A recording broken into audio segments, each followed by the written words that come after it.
కృతయుగంలో పర్వతాలకి రెక్కలు ఉండేవట.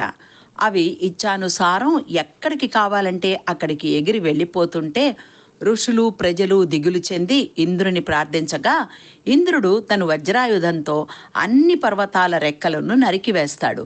మైనాక పర్వతం రెక్కలు నరకబోగా అతని మిత్రుడైన వాయుదేవుడు ఆ పర్వతాన్ని తీసుకెళ్లి సముద్రంలో పడవేస్తాడు.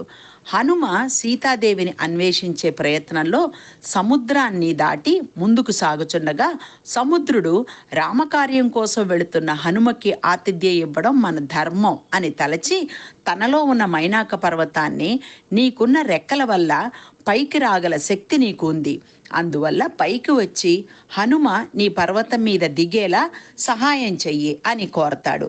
అప్పుడు మైనాక పర్వత శిఖరాలు పైకి వస్తాయి.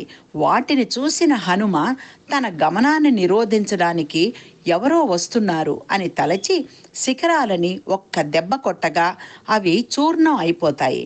అప్పుడు మైనాకుడు ప్రత్యక్షమై, నీ తండ్రి వల్ల నేను ఉపకారం పొందాను, నీకు ఆతిథ్యం ఇవ్వడం నా ధర్మం, అందువల్ల కొంతసేపు నా పర్వతంపై విశ్రాంతి తీసుకోమని కోరతాడు.